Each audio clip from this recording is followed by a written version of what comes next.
എല്ലാവർക്കും ഡെലിഷ്യസ് റെസിപ്പീസിൻ്റെ പുതിയൊരു വീഡിയോയിലേക്ക് വീണ്ടും സ്വാഗതം. ഇന്ന് ഇൻസ്റ്റൻറ്റ് അപ്പത്തിൻ്റെ റെസിപ്പിയുമായിട്ടാണ് ഞാൻ വന്നിരിക്കുന്നത്. നല്ല പഞ്ഞു പോലെയുള്ള അപ്പമാണിത്. അപ്പോൾ ഇതിന് വേണ്ടിയിട്ട് നമുക്ക് അരി കുതിർത്ത് വെക്കേണ്ട ആവശ്യമില്ല, കപ്പി കാച്ചേണ്ട ആവശ്യമില്ല. വളരെ പെട്ടെന്ന് തയ്യാറാക്കിയെടുക്കാൻ പറ്റുന്ന ഒരു സോഫ്റ്റായിട്ടുള്ള പാലപ്പത്തിൻ്റെ റെസിപ്പിയാണ്. അപ്പോൾ അതിന് വേണ്ടിയിട്ട് ഞാനിവിടെ 1/2 കപ്പ് വെള്ള അവൽ ഒന്ന് കഴുകിയ ശേഷം കുറച്ച് വെള്ളം ഒഴിച്ചിട്ട് 10 മിനിറ്റ് ഒന്ന് കുതിർത്ത് വെക്കുന്നുണ്ട്. പിന്നെ നമുക്കിതിന് വേണ്ടത് 1 കപ്പ് അരിപ്പൊടിയാണ്. ഡബിൾ ഹോസിൻ്റെ അപ്പം ഇടിയപ്പം പൊടിയാണ് ഞാൻ ഇവിടെ എടുത്തിരിക്കുന്നത്. നിങ്ങൾക്ക് ഏത് അരിപ്പൊടി വേണമെങ്കിലും ഇതിനു വേണ്ടി ഉപയോഗിക്കാം. 5 ടേബിൾ സ്പൂൺ തേങ്ങയാണ് ഞാനിപ്പോൾ ചേർത്തത്. തേങ്ങയുടെ അളവ് കൂടണ്ട, ഇത്രയും മതിയാകും. പിന്നെ നമുക്ക് 10 മിനിറ്റ് കുതിർത്ത് വെച്ച അവൽ ചേർത്ത് കൊടുക്കാം. ഇനി ഇതിലേക്ക് അടുത്തതായിട്ട് ചേർക്കുന്നത് 1 ടീസ്പൂൺ ഇൻസ്റ്റൻറ്റ് ഈസ്റ്റാണ്.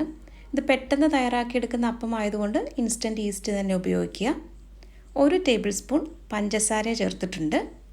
ആവശ്യത്തിനുള്ള ഉപ്പും കൂടി ചേർക്കാം. ഇനി ഇതിലേക്ക് ഇളം ചൂടുവെള്ളമാണ് ചേർക്കുന്നത്. ഒരുപാട് ചൂടുള്ള വെള്ളം ചേർക്കരുത്, ഇളം ചൂടുവെള്ളം മാത്രം മതി. ഏകദേശം 1.25 മുതൽ 2 കപ്പിനടുത്ത് വരെയാണ് ഞാൻ വെള്ളം ചേർത്തത്. നന്നായിട്ട് ഇതൊന്ന് മിക്സ് ചെയ്തെടുത്ത ശേഷം ഇത് അരച്ചെടുക്കണം. അപ്പോൾ അരിപ്പൊടി ആയതുകൊണ്ടാണ് ഇത് നല്ലതുപോലെ ഒന്ന് മിക്സ് ചെയ്ത ശേഷം ഒന്ന് അരച്ചെടുക്കുന്നത്. അപ്പോൾ നമ്മുടെ മാവ് ഇവിടെ റെഡി ആയിട്ടുണ്ട്. ഇനി ഇത് നന്നായിട്ടൊന്ന് ഇളക്കി കൊടുക്കാം. അതിനുശേഷം ഒരു 30 മിനിറ്റാണ് ഞാനിത് അടച്ച് മാറ്റി വയ്ക്കുന്നത്. അപ്പോൾ വളരെ പെട്ടെന്ന് നമുക്ക് 30 മിനിറ്റിൽ തന്നെ നല്ല പാലപ്പം തയ്യാറാക്കി എടുക്കാൻ പറ്റും.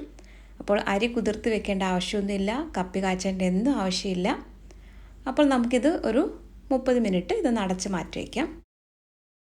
ഇപ്പോൾ അരമണിക്കൂറായിട്ടുണ്ട്. മാവ് നല്ലതുപോലെ പൊങ്ങി വന്നിട്ടുണ്ട്. ഇനി നമുക്ക് ഉടനെ തന്നെ പാലപ്പം ചുട്ടെടുക്കാം. അപ്പോൾ ഇത് ഒരുപാടങ്ങ് ലൂസായി പോവരുത്. ഒരു ദോശമാവിനേക്കാളും കുറച്ചുകൂടി ഒന്ന് ലൂസായാൽ മാത്രം മതിയാകും. ആ ഒരു രീതിയിൽ വേണം നിങ്ങൾ അരച്ചെടുക്കാനായിട്ട്. അപ്പച്ചട്ടി ചൂടായി വരുമ്പോൾ ഇതിലേക്ക് 1.25 സ്പൂൺ മാവാണ് ഞാനിപ്പോൾ ചേർത്തത്. ഇനി ഇത് നന്നായിട്ട് ഒന്ന് ചുറ്റിച്ചെടുക്കണം. അതിനുശേഷം നമുക്കിതൊരു മീഡിയം ഫ്ലെയിമിൽ വെച്ചിട്ട് വേണം ഇതൊന്ന് കുക്ക് ചെയ്തെടുക്കാനായിട്ട്. അപ്പോൾ ഇതുപോലെ കുമിളകളൊക്കെ വന്ന ശേഷമാണ് ഇത് അടച്ചു വെക്കേണ്ടത്. എന്നിട്ട് ഇതൊരു മീഡിയം ഫ്ലെയിമിൽ വെച്ച് നമുക്കൊന്ന് അടച്ചു വെച്ചിട്ട് ഇതൊന്ന് കുക്ക് ചെയ്തെടുക്കാം. അപ്പോൾ കുറച്ച് അരിപ്പൊടി ഉണ്ടെങ്കിൽ പെട്ടെന്ന് തന്നെ നമുക്ക് രാവിലെ ഇതുപോലെ നല്ല സോഫ്റ്റായിട്ടുള്ള പാലപ്പം തയ്യാറാക്കിയെടുക്കാം. ഇതേ കണ്ടില്ലേ, ഇത് ഞാനൊന്ന് എടുത്തിട്ട് കാണിച്ചു തരാം. എന്ത് സോഫ്റ്റാണെന്ന് നോക്കിയേ, നല്ല പഞ്ഞു പോലുള്ള അപ്പമാണ്.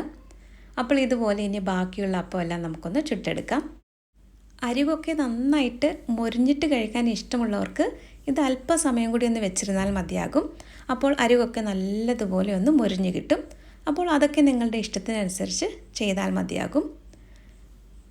ഇതിനു മുമ്പ് ഒരുപാട് അപ്പത്തിൻ്റെ റെസിപ്പികൾ ഞാൻ പോസ്റ്റ് ചെയ്തിട്ടുള്ളതാണ്.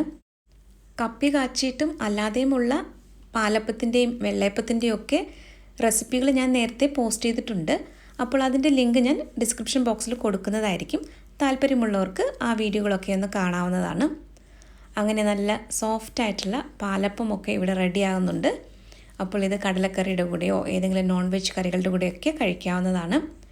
ഗ്രീൻ പീസ് കറിയും ഇതിൻ്റെ കൂടെ നല്ലൊരു കോമ്പിനേഷനാണ്. അപ്പോൾ ഇന്നത്തെ ഈ റെസിപ്പി എല്ലാവർക്കും ഇഷ്ടമായെന്ന് കരുതുന്നു. നമ്മുടെ ചാനൽ റെസിപ്പികളൊക്കെ ഇഷ്ടമാകുന്നുവെങ്കിൽ ചാനൽ കൂടി ഒന്ന് സബ്സ്ക്രൈബ് ചെയ്ത് സപ്പോർട്ട് ചെയ്താൽ വളരെ നന്നായിരുന്നു. മറ്റൊരു നല്ല റെസിപ്പിയുമായിട്ട് വീണ്ടും വരാം. താങ്ക്